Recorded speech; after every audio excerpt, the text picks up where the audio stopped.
Welcome friends, welcome to RVS tech. இதுவரையும் நம்ம சேனலை சப்ஸ்கிரைப் பண்ணாதவங்க சப்ஸ்கிரைப் பண்ணி பக்கத்தில் இருக்கிற பெல் சிம்பிள் ஆன் பண்ணி வச்சுக்கோங்க.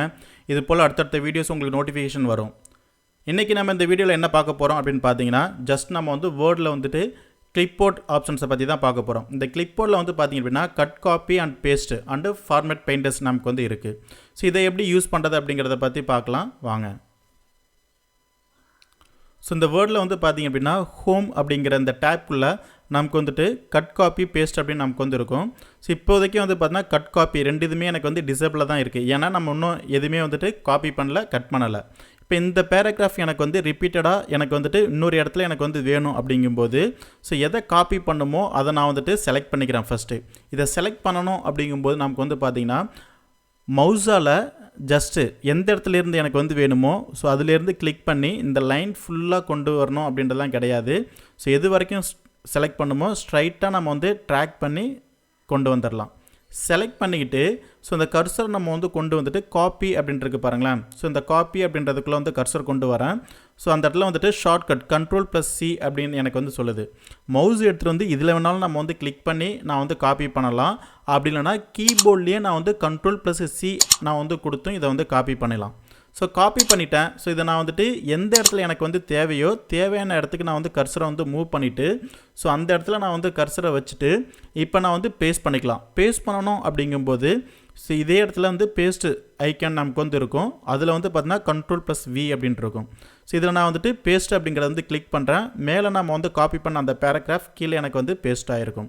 நான் ஒரு தடவை தான் நான் வந்து காப்பி பண்ணேன். எத்தனை தடவை வேணாலும் நம்ம வந்து பேஸ்ட் பண்ணிக்க முடியும். இப்போ இதில் வந்து பார்த்தீங்கன்னா பேஸ்ட் பண்ணுறதுக்கு Ctrl+V அப்படிங்கிற அந்த ஷார்ட்கட் நம்ம வந்து யூஸ் பண்ணியும் பேஸ்ட் பண்ணிக்கலாம். ஸோ அதுக்கு அடுத்தது கட். இப்போ இந்த இடத்துல இந்த பேராகிராஃப் அதாவது அந்த ஃபஸ்ட்டில் இருக்கிற அந்த பேராகிராஃப் எனக்கு வந்து அந்த இடத்துல இருக்கவே கூடாது. ஸோ காப்பி நான் வந்து பண்ணும்போது அந்த பேராகிராஃப் ஃபஸ்ட் லொக்கேஷனில் இருக்கும், லாஸ்ட்டில் காப்பி பண்ணுற இடத்துலையும் இருக்கும். இந்த பேராகிராஃப் எனக்கு இந்த இடத்துல இருக்கவே கூடாது, இதை நான் வந்து வேறு இடத்துக்கு நான் வந்து மூவ் பண்ணணும் அப்படிங்கும்போது அங்கே நம்ம வந்து யூஸ் பண்ணுறது கட் அப்படிங்கிற இந்த ஐக்கன். இதுக்கு ஷார்ட்கட் வந்து பார்த்தீங்கன்னா Ctrl+X அப்படிங்கிறது. ஸோ இதை நான் வந்துட்டு கட் பண்ணிக்கிறேன்.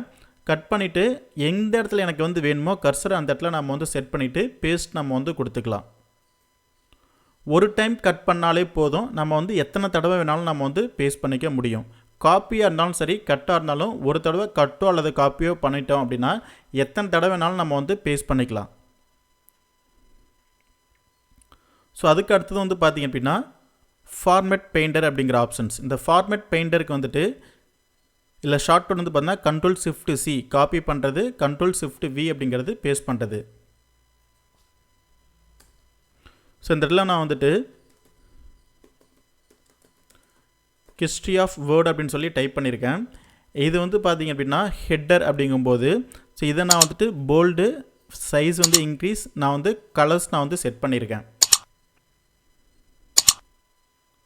ஸோ இந்த இடத்துல வந்து பார்த்தீங்கன்னா ஹிஸ்ட்ரி ஆஃப் வேர்ட் அப்படின்னு சொல்லிட்டு ஒரு ஹெட்டர் நான் வந்து கொடுத்துருக்கேன்.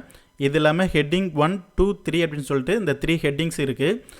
இதில் வந்துட்டு ஹிஸ்ட்ரி ஆஃப் வேர்டு வந்துட்டு என்ன ஸ்டைலில் இருக்கோ இதே ஸ்டைலில் இங்கே இருக்கிற எல்லாத்தையும் நான் வந்துட்டு கொண்டு வரணும். அப்படிங்கும்போது இந்த ஹெட்டிங்கை நான் வந்து செலக்ட் பண்ணி நான் வந்து bold, font size, font colours எல்லாத்தையும் நான் வந்து செட் பண்ணணுன்றது தேவையில்லை.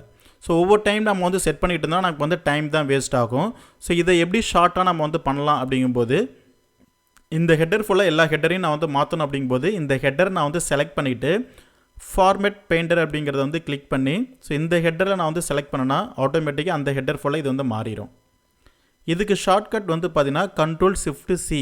ஸோ இந்த ஹெட்டிங்கை நான் வந்துட்டு செலக்ட் பண்ணியிருக்கேன். ஸோ இந்த ஹெட்டரில் நான் வந்துட்டு அது மாதிரி மாற்றணும் அப்படிங்கும்போது செலக்ட் பண்ணிட்டு Ctrl+Shift+V கொடுக்கும்போது ஸோ அந்த ஹெட்டர் ஸ்டைலுக்கே நமக்கு இங்கே வந்து வந்துடும். ஸோ நிறையா டாக்குமெண்ட் தீசிஸ்லாம் நம்ம வந்து ரெடி பண்ணணும் அப்படிங்கும்போது ஸோ ஒரு ஹெட்டர் போலவே எல்லா ஹெட்டர்ஸுமே எனக்கு வந்து ஒரே ப்ராப்பர்ட்டிஸில் ஒரே சைஸில் ஒரே கலரில் எனக்கு வந்து வரணும். அப்படிங்கும்போது இந்த ஃபார்மேட் பெயிண்டர்ஸ் நம்ம வந்துட்டு யூஸ் பண்ணிக்கலாம். இந்த வீடியோ உங்களுக்கு பிடிச்சிருந்துச்சுன்னா லைக் பண்ணுங்கள், ஷேர் பண்ணுங்கள். ஏதாவது டவுட் இருந்துச்சுன்னா கமெண்ட் பண்ணுங்கள். நம்ம சேனலை வந்துட்டு சப்ஸ்கிரைப் பண்ணி பக்கத்தில் இருக்கிற பெல் சிம்பிள் ஆன் பண்ணி வச்சுக்கோங்க. இது போல் அடுத்தடுத்த வீடியோஸ் நோட்டிஃபிகேஷன் வந்துகிட்டே இருக்கும். தேங்க்யூ ஃப்ரெண்ட்ஸ், தேங்க்யூ ஃபார் வாட்சிங்.